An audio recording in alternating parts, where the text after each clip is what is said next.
Attention passengers, this is your Captain Necrosama speaking.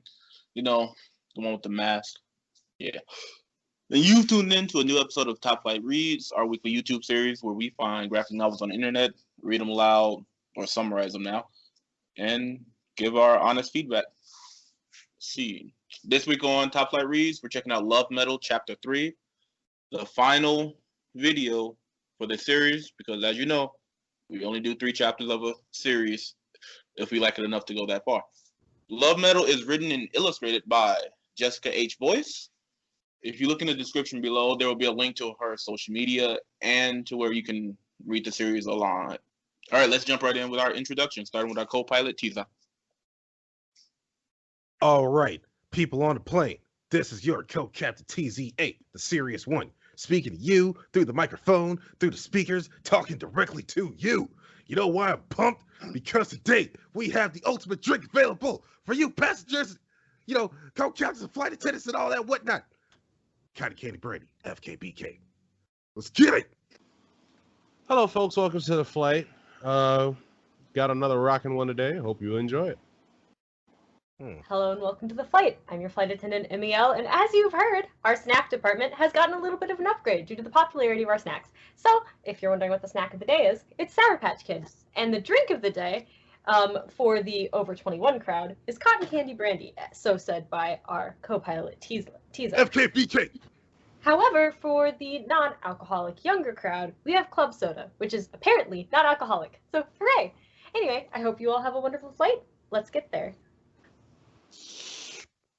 Had to send me some of that cotton candy brandy made for kids by kids, FKBK. All right, put them stupid lights on, get clicked in, because we are taking off to the sky, FKBK. And now we return to our heroine as she reminisces about her lovely evening with Mr. Dante. So much that she is actually running late for school. But no worries, Dante, well, actually, it's during the day now, so Brandon is conveniently there to give her a ride. In the midst of her awful attempt at small talk, the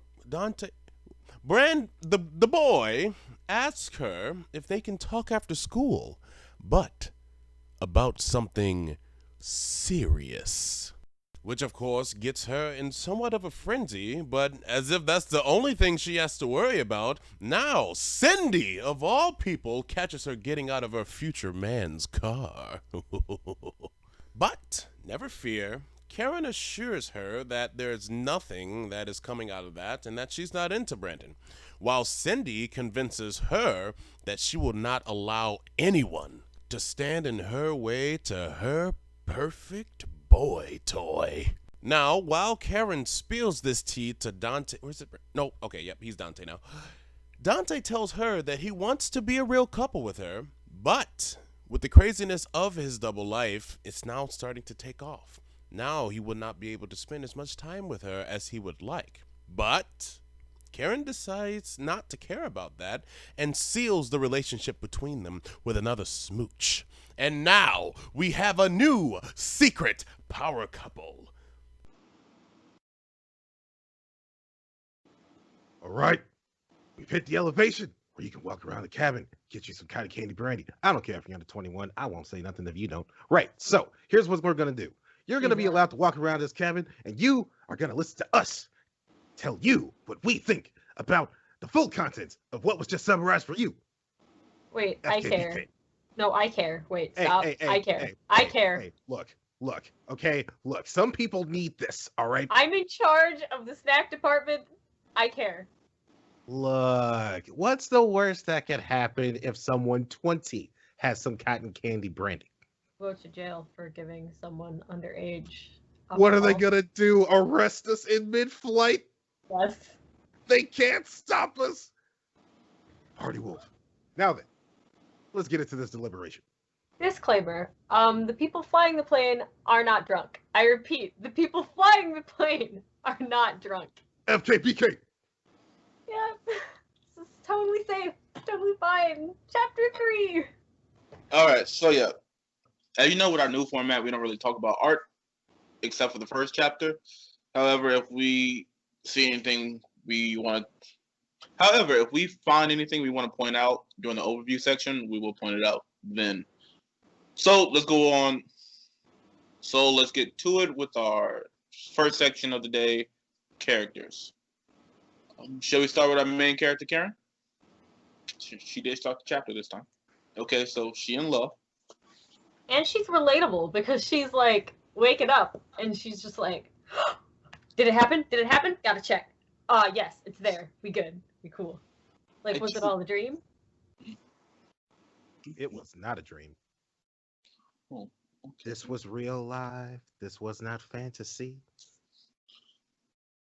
Also, imagine having your boyfriend on a poster, like, in your room. A little bit weird, but he wasn't her boyfriend yet, so. You see, that's what I'm saying. They technically weren't dating at the beginning, so. Oh, I know. But that's all right, though, because that just brings out even more of her Helga G attackiness. No, she's not Helga, because Helga is definitely Cindy. Oh my. No, Yes. no. I got another name for Cindy, but we gonna get to that when we get to that motherfucker. Crazy. Okay, so let's see. So I guess she really likes him, huh? Mm-hmm. I think she's happy that he turned out to be Dante and not Brandon, if that makes sense. Yep. Yes. Because Brandon was a tool. According to her, anyway. Yeah, like, I think it's a really interesting duality, considering to a lot of people, he's still perfect, but to her, like, Dante was perfect, but then he ended up staying her perfect. Yeah. I think that's just really reassuring. She has an ally. Let's see. All right, I like how she keeps taking jabs at him. Not the joking jab. She's comfortable with him already. Like, is that flirting I hear? Oh, that's so cute. Mm-hmm. Also, joking about, like, anytime they're about to have, like, a moment, she does something that makes Brandon, like, have to be like, no, or, like, try to be like, are you serious? Like, your small talk is this? For example, the overcompensating for something with his a little bit too nice car. I was gonna say, this is the guy that she's dating, and she is specifically taking jabs rather than, like, trying to be super nice because, like, she just needs them both to be comfortable. She is such a teenager. Sometimes you have to remember. Yes, it's like you don't have to remember that she's a teenager. She acts like a dang on teenager. Mm-hmm. It's nice though. Yeah, I love it. Like, you know, like Jessica doesn't throw it in your face. Like, hey, remember, she's a teenager. She doesn't have to remind us. It's like, this is just how this character is. She is a legit teenager. Mm-hmm. Written in her mannerisms. That's well done.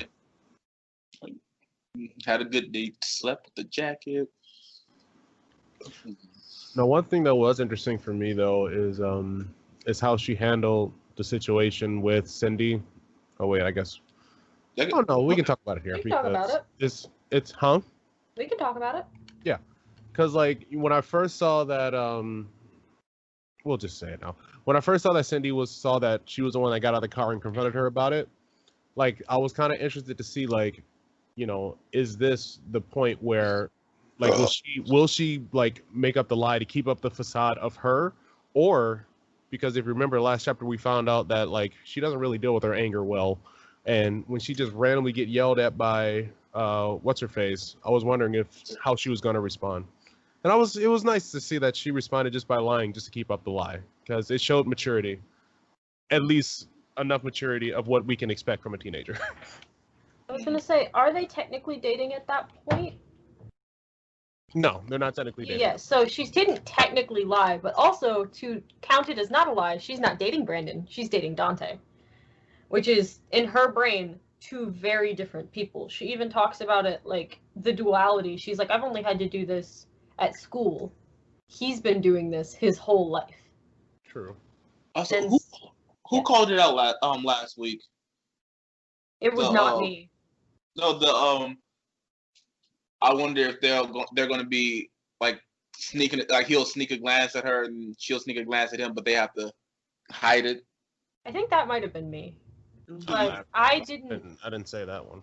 Because I think that might have been me, because I said that at school I felt like they would be sneaking glances rather than going out with it right away, because I was somebody else's guess. And then I was hoping that instead of school we would next meet the band, which was incorrect. But I did think they would be sneaking glances. I didn't think he'd pick her up, though, in the morning. He's overzealous.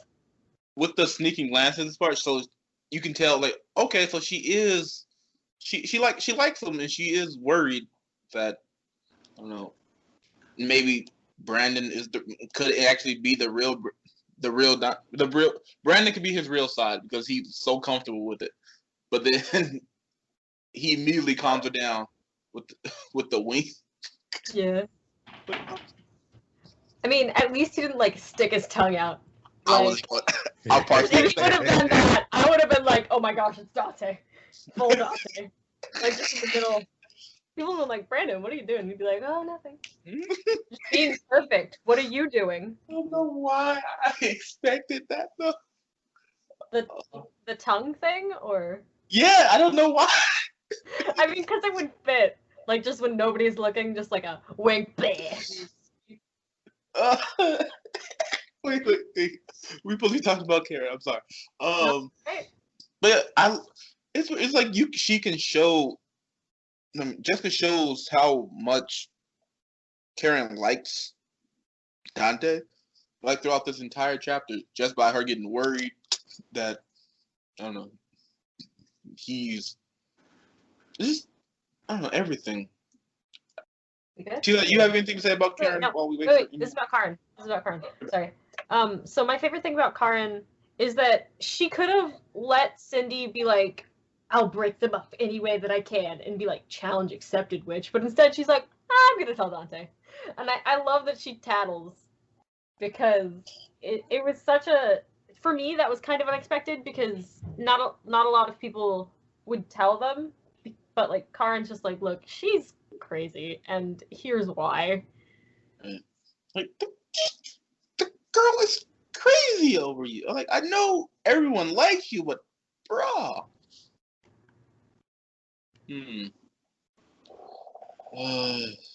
Let's see.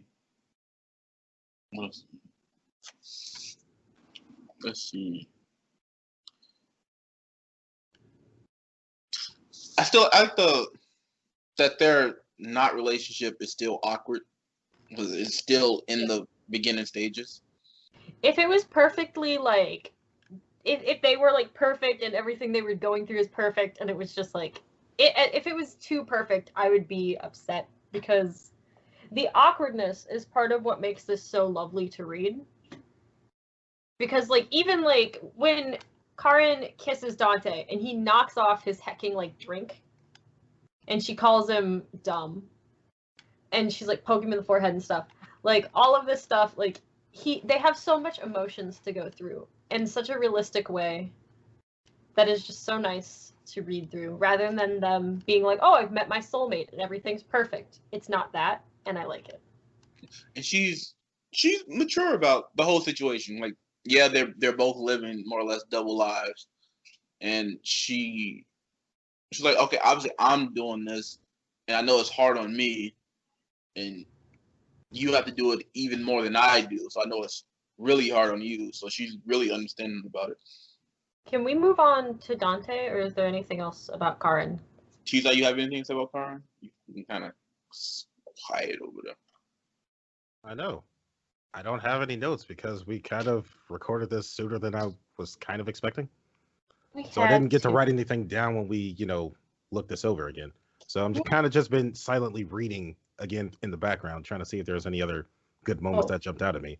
But I guess one way I could summarize what I've gotten up to again would be the fact that she is surprisingly understanding about what he has to go through. But yeah, he was straight up worried that, I kind of didn't want to rush into this relationship thing because I don't know if I can give enough time to you. But then she's all like, yeah, I suppose that's a concern you should have. But at the same time, I'm aware. because I kind of do the same thing myself. Not to the extent that you do, but I understand. And I can accept you for that. Also, we just talked about this like yesterday. Don't think I'm just going to wimp out now. We macked, dog. We macked multiple times. I am in this for the long haul, dog. She let that boy know. I Straight up. think part of the reason why she was so cool with it was because earlier she was early in the chapter, she was thinking about them and like as individuals and them together. And then finding out that he's thinking about the relationship too was probably pretty comforting. Mm-hmm. Because he's putting a lot of thought in to the point of where he's actually talking it out with her, which is one of the things that I really love is that they're actually communicating and not, just being like, oh, I can't tell them because it'll bother them. Communication is really important in relationships. Yeah, they ain't doing that stupid assumption crap. Yeah. It's nice. Okay, they both did a little assuming, but at the same time, the other one more or less reassured them, or at least they brought up their assumption, or it was figured out before it became a big thing. See, but the little bit of assuming they did came from a good place. That's the thing. I'm talking about that stupid crap where you don't fully say what you mean and you expect the other one to pick up on it, but then they don't pick up on it right, and then it blows up in everyone's face. They do things where they're trying to consider the other person, but maybe a little bit too much. But that's okay because they worked it out, because they actually say it, and then they move forward from that. Right. It's like we're talking about them at the same time. Let's switch to Dante, unless anyone has anything to say about Karen. Dog, they're an item at this point. We can't just talk about one without the other. The relationship as a whole is a character now. Yep. Well, relationship is kind of a story, right? So far. Okay. Akashi, you want to start with Dante? I mean, Dante, I really didn't get anything from him that besides like what we already talked about, the whole like assuming thing, but also looking out for her because he wanted to make sure that she was aware of where his feelings lie, like early on, as early as possible, as people should do, because a lot of people don't do that, and it's irritating. But he did that, so it shows just how much of a caring person he is, and then also how she pointed out how easily he's able to live this double life, but it's just simply because he been doing it all his life, so he's just used to it. But other than that, he's pretty much the same as the last two chapters, so there's not really anything I can add. Mostly just reinforcing who his character is. Mm-hmm. Oh, but one thing though, it was cute to see that he was also like late for school, like because when he went up to try to pick her up, you could tell like his clothes were still a mess. So so that was a nice little thing. Like I love how like they're so like, how do you say it? Like on the server, like before they knew each other's secret, like you could tell like they were both like, how do you explain it? It's like they're sturdy alone, and then together they're like clumsy, if that makes any sense. Speaking about Dante, I didn't realize his clothes were a mess until you brought it up, which makes it even funnier because that's him taking like a jab at her as well. He like with him going, "I thought you'd never get up," when he also woke up late. Mm-hmm. And he wears his shades because he's like, "Oh, I gotta be cool. I gotta be Dante, but I can't be Dante, but I am Dante." Like, remember, it showed him last chapter. It showed him it takes an hour and a half for him to get ready. That's what I'm saying. This is right after the date. Yeah, this chapter takes place right after the date. Yep. Well, part of it takes place immediately after the date. Mm-hmm. I really like the dynamic of their relationship right now. They're really, they're nice. They're understanding. They're mature about their secret lives. They're mature in a way that is teenage, like that fits their age. They're mature, but at the same time, they're still kids. Yes, because if they were like treating the relationship like someone in their 40s would, I think we'd be like, wait a minute. But they're thinking about things, but they're still thinking in the present as well, because there's still so much unknown that they can't really plan for. Which is They're nice. mature but inexperienced. There we go. Yes. Mm-hmm. Well, I want to be nice, but I'm scared because I don't know what the heck I'm doing. Oh man! All right, let's move on to. Wait, Wait, there's still one more thing with Brandon though. look at you taking the initiative for what? Yeah, that thing at the end. With him trying to be the alpha male. Him taking control of something in his life. For once. That was like the character growth is happening slowly but surely. Yeah, Gary keeps pointing it out. Karin, I think, is pointing it out kind of like she's pointing it out awkwardly, but I think it's in a way to give him kind of like a pat on the back because he never makes any decisions. So she's like, "Oh, look at you! You're doing the thing that you want to work on and do," and he's just like, "Yeah, I'm gonna keep, making my own decisions." Rather than because there's so much out of his hands, it's just a good pat on the back for him, and also for us to pay attention that he's actually trying to do some things for him, which is nice. All right, let's move on to Goldilocks herself, Cindy. Mm. Oh, You go ahead and start. Oh, sorry, you start. All right. A little bit of a backstory on this one, so strap yourselves in if you're not already. So, once upon a time, there was an anime by the name of Kimi ni Todoke, Oh God. translated as Reaching You in the English words. And in this show, terrorizing my baby, my little bae, Sawako, was this blonde-haired motherfricker by the name of Kuramizawa Ume, who, for whatever reason, felt that she laid claim to the object of Sawako's affection, even though he ain't want nothing to do with this little Kuramizawa Ume. So, you know what she did? She tried to break up any attempt for Sawako and her future man Kazuhaya to get together. Kind of like this motherfucker Cindy up here talking about she would do if anyone tried to get at Brandon. You know what Karin's trying to do. So all I'm just sitting here thinking to myself is, I'm getting flashbacks. I'm not going to like this girl. Why is she here? I know why she's here. Don't answer that. That's a rhetorical question.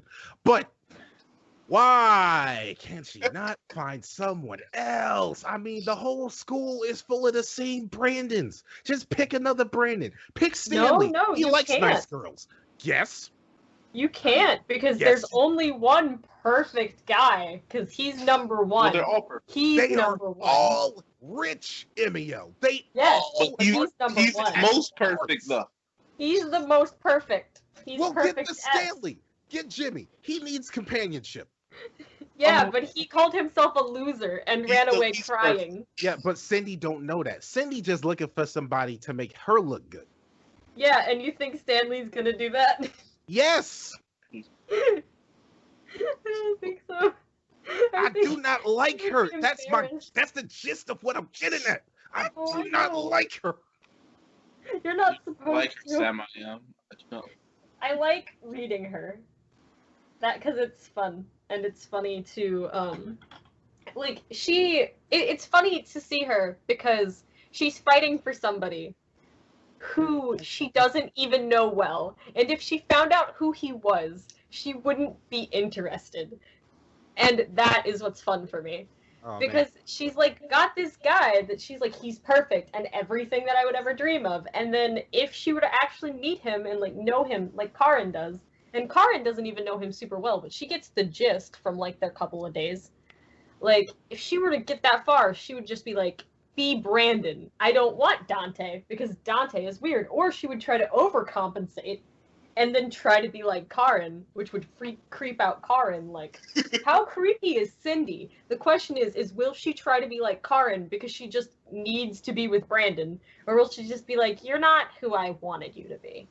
That's where I want to know. If you can get Karin in a full, like, heckin' metal outfit, like, listening to Pantera, I'm for it, my dude. No. Check this out. What if it turns out Cindy actually likes what Dante is? That would be a plot twist we would never see coming. No, like, right. That's why I'm talking about it. Like, I was like, Cindy has the chance to be super entertaining in ways that we don't expect. So you're just not gonna talk about how she knows all his cars? No, we're getting there. So Cindy is the type of creepy where if you haven't read the chapter yet, you will know that, like, when you do read it, Cindy has every single car that Brandon has and the license plate numbers memorized, which is creepy and terrifying. It also makes me wonder how many cars he got, though. Yeah, no, I know. He you know what? It also makes me wonder. How does she not know that he's Dante? Look, no. See, here's the thing. She's not that level of stalker yet. Here's the thing. She thought she saw Brandon like go into a place, and then she like followed him, but she's too slow. And what ended up happening was Dante came out, and she was just like, where the frick did Brandon go? And so instead of like following Dante, she just kept looking for Brandon, and then Brandon got away. That Clark Kent technique. Yes. I mean, I expect that from a dumb bitch like her, but whatever. Oh my god. I don't think you understand. Akashi knows. He was there. Like, I love this series. I need y'all to understand. Cindy is my favorite character. Kill yourself. Not because I like her, no. She's just so entertaining. Oh, she's a very entertaining character, yes. Kill yourself. She is what's needed in a story like this. I get that, but she still needs to die in a fire. She don't need to die in the fire. She need to survive all the way to the end. No. I want to know, like, Cindy, I would be entertained with both options. If Cindy never found out that Brandon was Dante, it would be entertaining. But also, if she did find out that Brandon was Dante, it would be entertaining. Like, you can't lose here, which is what is so great about Cindy, because either way, we're going to get a reaction that we want. Oh, you can lose all right. The fact that she's there. The fact that... I just think you need to quit hating. I will love continue this to hate series. as long as I equate her with Kuromizawa Ume. I love it so much, and I'm happy. The problem with Cindy, you can tell that if Karin was her real self at school, Cindy would be one of the people that would pick on her. Oh, Cindy would destroy her. Cindy would also Karin wouldn't take that, no. Karin put like 6 people in the hospital. Cindy ain't gonna do nothing. I'm saying she would be one of the people that made fun of her, that was do the rumors and stuff and mess. And then she'll end up dead. Like, see, Cindy's bullying to Karin, though, would probably be less. It probably wouldn't be as good as the public school kids bullying, though, because Cindy, her idea of, like, saying mean things and doing mean things probably would be a different brand. Like, she would look at Karin and just be like, your clothes are ugly, and then Karin would be like, and you look basic, and just move on. And then Cindy would be like, ah! And it would just be done. Like, things like Cindy would try, like, verbal insults first, and Karin would have already heard worse. Or Karin would just be like, what? I didn't hear you, because she's jamming. Like, Cindy would try a lot of things, but at the end of the day... You don't give Cindy enough credit. First of all, really? That motherfricker Cindy would not attack Karin directly. She would do what the motherfrickers at her other school did, spread it around with other people, get them rumors going. See, because you know who else did that? Oh, jeez. Oh my god. Oh, exactly. Probably. There's a lot of ways you can go about it. I would like to hope that Cindy would be direct, though, just because Cindy is direct with Karin about dating Brandon. So I'd like to hope that she would be direct in her bullying. There's like a different brand. That's exactly why she would be indirect with bullying. She seems like the type of person to get other people involved, other people to do her dirty work for her. Oh, you know who else did that? Oh. But wait though. Remember, the girl who took Cindy to school was basically kind of just like, Cindy, you're a lot to deal with. Like, I don't think, I think a free ride is all really Cindy can get. Like Cindy doesn't really have an entourage. She doesn't have that power. I think she could. I don't know. We have to get farther to know. Let's find out. These are all predictions. Let's move on to So Karen would look right at her and be like, Jimmy. "You are not a clown. You are the entire circus." Oh my god. It's called The Speed Limit, Cindy. It's Carol. Right. Oh wait, what's her name? Carol. Carol. Oh my. Yeah. Can we talk about her next? Sure, why not? Okay. You want to start, Emil? Oh wait, I have to get to the pages because I always look at the pages when I'm talking about the characters. So give me just a sec. It's called The Speed Limit, Cindy. I love the freckles. I love it when I see characters with freckles. That makes me very happy. I also love how anytime Cindy complains, she can just respond in what I assume is a deadpan way. I think Carol could be friends with Karen. Oh, quicker than Cindy could actually be friends with Karen. Probably. We only have her for one page. We do, but Hey. Cindy looks back. Cindy looks back to be focused on her stalkeriness. And then Carol don't even care. She's just walking. She's like, "You be late to class by yourself. I'm going." Hey, look, we thought that about Stanley, and look what happened. I mean, I was hoping Stanley would come back. No, I mean, Carol's only here for one page so far. She probably gonna come back at some point. Who knows? I hope she becomes a nice character. I don't want two Cindys. I need Cindy to be Cindy, and I need Carol to be a new dynamic. Stanley adds his own dynamic that I am here for. Cindy adds her own dynamic. I need Carol to come in and bring in something new. Now, see, here's what it is. Cindy is the crazy Yes. bleep. Carol is the flatline. Look. Cindy is the Always Sunny in Philadelphia meme. Oh no! What's that? With the map and the street. Oh no! Wait, Kasha, You gotta some explain people that. might be like me and they might not know. Could you edit that in, or is that impossible? If it's not, edit me out saying that. But Anything's possible with editing, MEL? So this is Pepe Sylvia meme is Cindy trying to explain to Carol how Karen is dating Brandon. oh, is that your prediction? Yup. She's like, you know what? I trust you. I believe we've been friends. However, He faced witch, and I know it. Oh Rat no! not adding up. Listen, I've been stalking him since I met him, and He disappears. don't add up. He disappears sometimes, and she was in his car once, and he dropped her off at the back entrance. And I think when he disappears, she's also probably not at her wherever she's staying. So they've been dating, and she's like, So when I confronted her about it yesterday, she smelled like lemon roses, and I'm telling you, She smelled like his cologne. she smelled like the interior of his car that I smelled Car twice. number 7. Car number 7, license plate. Oh my god. No, but cause cars smell different depending on the car. So I was like, car number 7. Okay.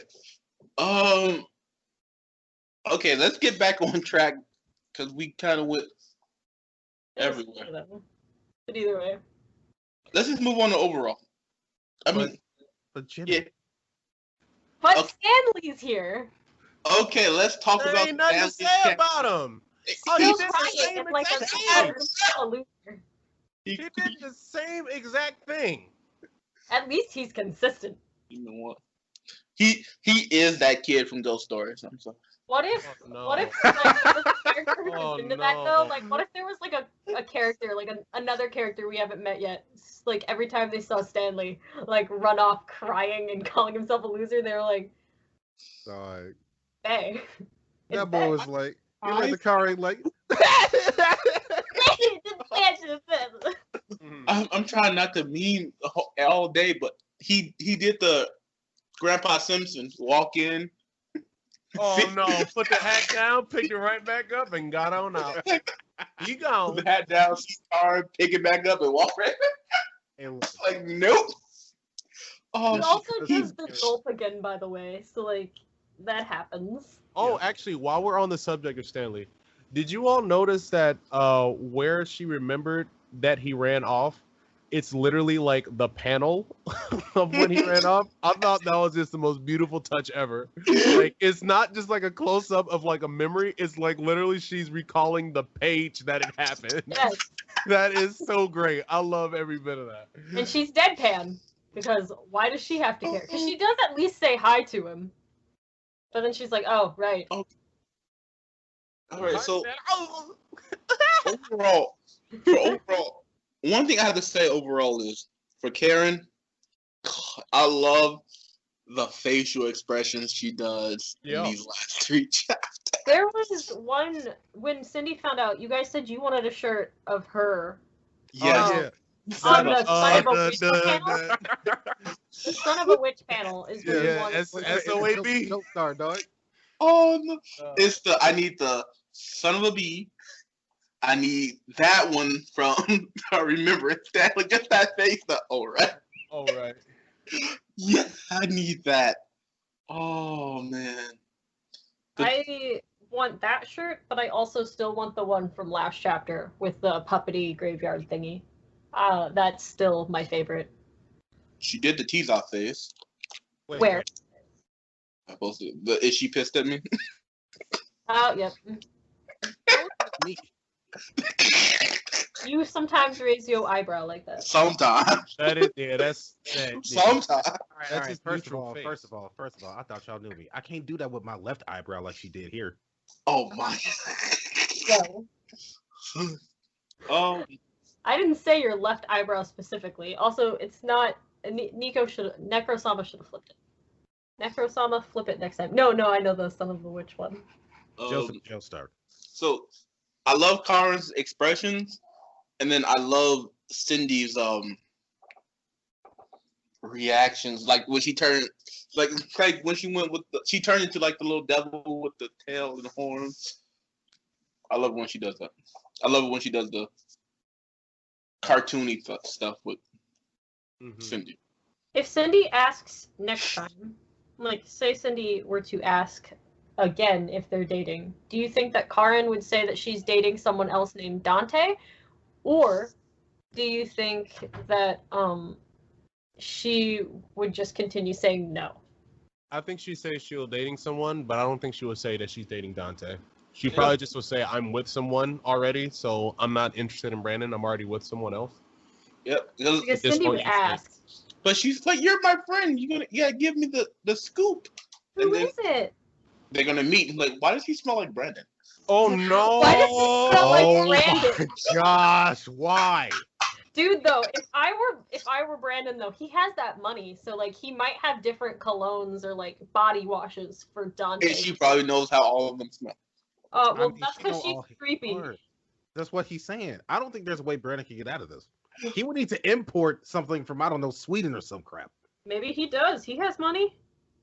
Was it? Yeah. As long as he told his parents that he felt meh about it, they'd let him have it. You know, I hate how accurate that is based on. Everyone else overall, we talking about story. Oh my god. Okay. Not overall. Say overall earlier. Okay, so let's move on to story. Now we talked about stand-up. God. Man. Akasha, you start with story. What you got? I appreciated this chapter a lot because it has a nice flow. Like, because we just got the big thing of, holy crap, they like each other. They just had the big smooch last night. And then now we're immediately like, okay, the big smooch. How are they going to do this? How are they going to play this off? And we're kind of getting the answer. But before we can fully answer that, we already got to deal with the next issue with, somebody saw her, which I think I predicted something like that in the last chapter. I don't remember. But somebody said something like, what if somebody sees them at school, like unintentionally doing stuff that would make it seem like they're in a relationship? And even though it did get resolved in this even though it got resolved in the same chapter that it got introduced in this case, it was fine because I believe that wasn't the final verdict. That's just planting the seed for that big old tree that we're going to get later on. So I am all fine with that. All in all, it has a nice flow. I'm loving the way that it's going. And the story's beautiful. That's all I can say. Teaser. Yeah. What you got for story? Right. So, once upon a time, there was this magical dream Cutting had where she went out with the man of her dreams and they talked all night, had a jam session, exposed their past to each other, and they also exchanged spit. But it turns out that wasn't a dream. That was last night. Hot dog. How about that? So then she up here just going through the day. It's all fine. Woke up late, but so did he. So it's fine. It's cool. They have a little banter. So I like, cool. Only problem is that motherfricker Cindy peeped her getting out that boy car. Because for some reason, Cindy can commit the memory of his license plates. That boy is making models, every single one.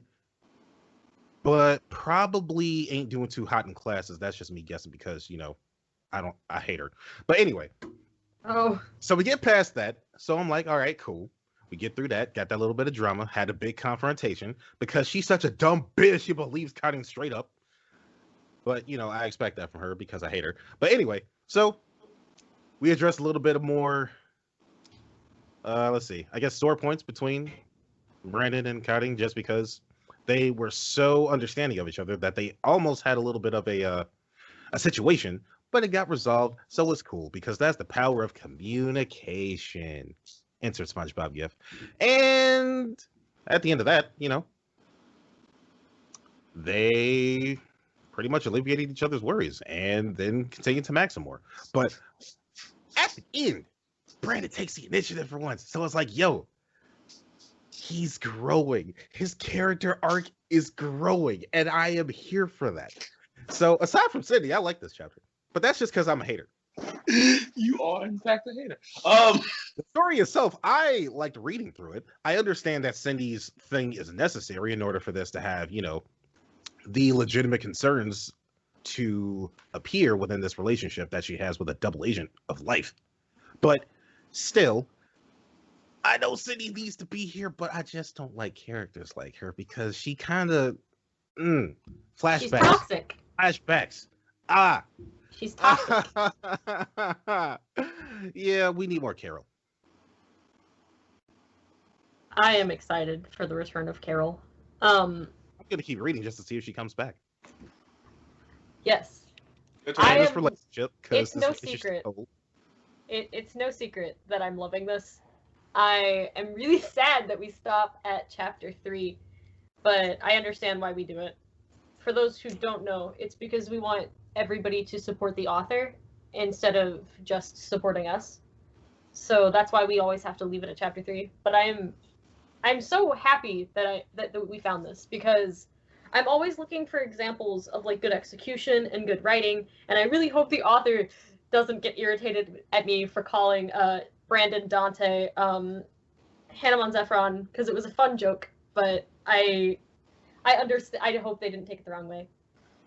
I'm enjoying this so much. The execution is great. You guys have said a lot about what I feel like, but we've really talked about it, that even just the portrayal of the characters is awesome, and even things that I normally wouldn't like, she's doing so well, and you can just tell how much she loves her series, and I love that.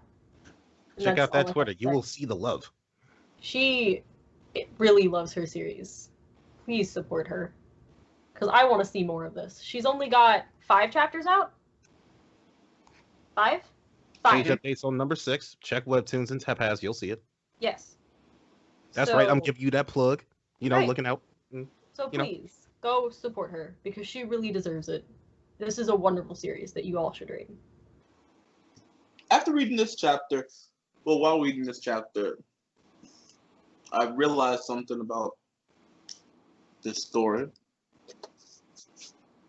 Every time I have a question, I wonder what's going to happen, or something along the lines is answered either in the next chapter or another question is answered, or another question, and then another question comes up. Like, it's not that I dislike it. It's like normally, like in series, like okay, oh, there's a question.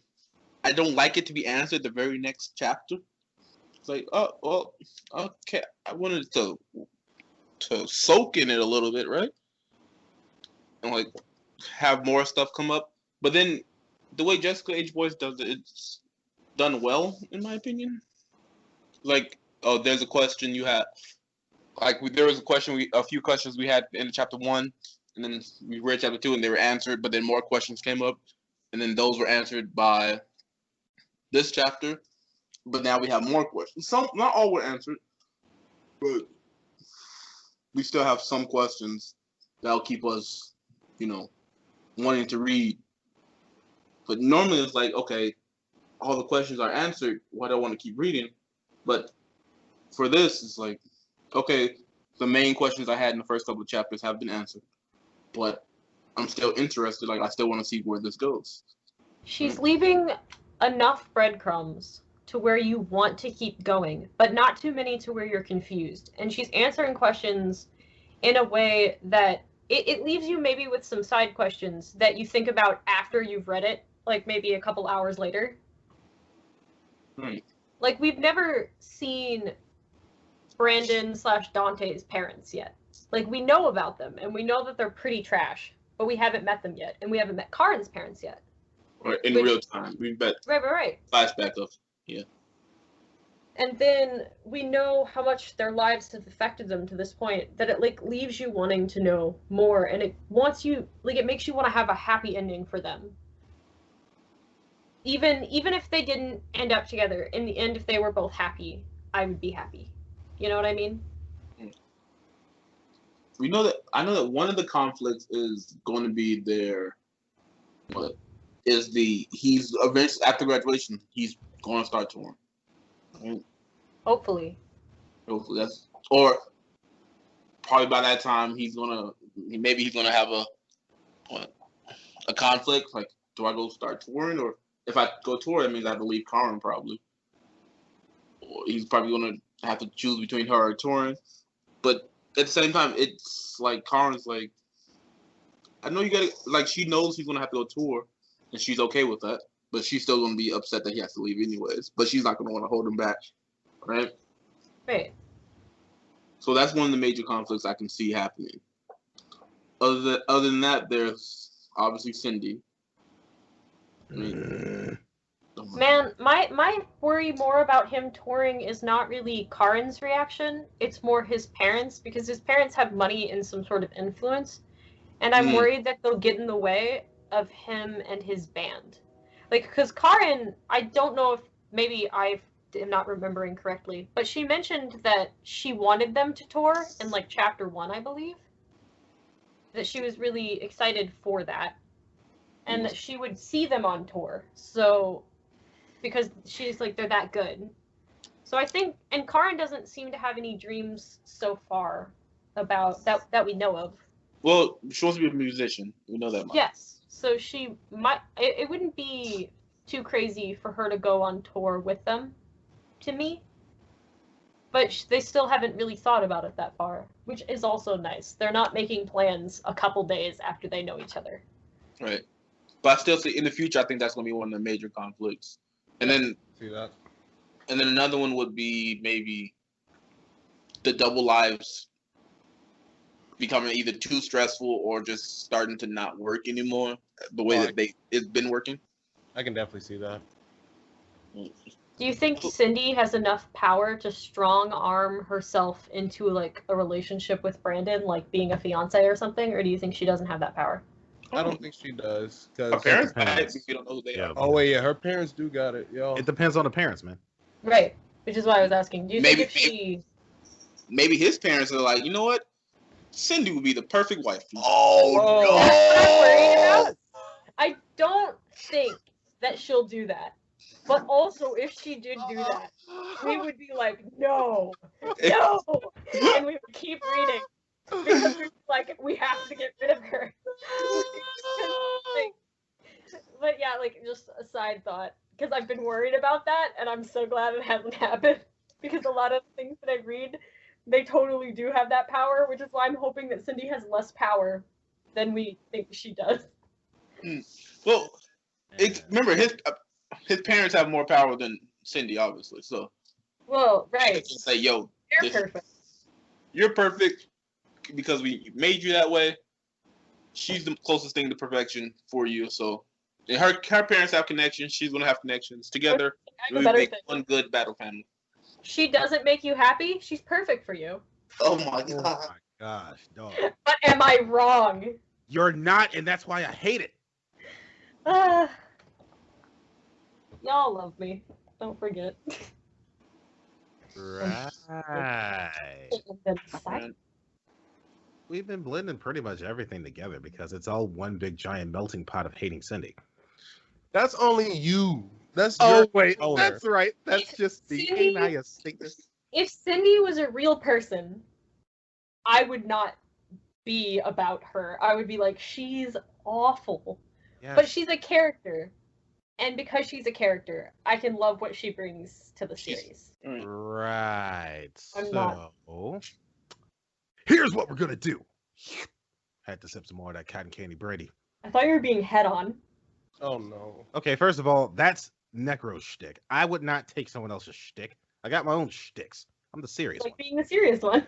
Exactly.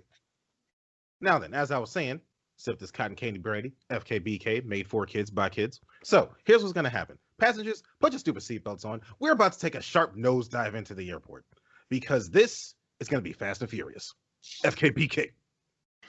All right, passengers. Again, this is your Captain Necro Samo. I got the bunny mask on. I got the hoodie. Wasted off mimosas from last week. No, you're driving. You cannot be wasted. Wasted off of brandy this week. Oh my gosh. Party Wolf. I mean, like, I really enjoyed this chapter. I like this series. I'm going to keep up with it. Like, the other series we read over the life of Top Flight Reads, there's a few of them I've tried to keep up with. Some I've been okay with. This one, I can definitely see myself reading on a constant. And it's not even the genre I gravitate towards. Like, I don't really read non-action-y series. But I really enjoy this story. I really enjoy the characters. I'm going to keep reading. And I think if you all enjoy the series, I think you should read it too. Link in the description below. You'll find where you can read it. Shout out to the artist and writer, creator, Jessica H. Voice. I'll see you next week with a new series. Like, subscribe, comment. Oh, yeah. Say goodbye to the people, everyone. Goodbye to the people. I hope you all had a wonderful flight. We'll see you next time. We hope you all enjoyed these past 3 flights. I know I definitely did. And we hope that we're going to continue this great streak that we're having. So until then, we'll see you next week. So I'm like, here's what's going to happen. Take your complimentary cotton candy brandy as you walk up off this plane. FKBK, Party Wolf. All right, that's it. Y'all have fun. TTFN, I'm going to read some more of this series later. All right. How do I stop recording? You stop recording. You had a quick time skip.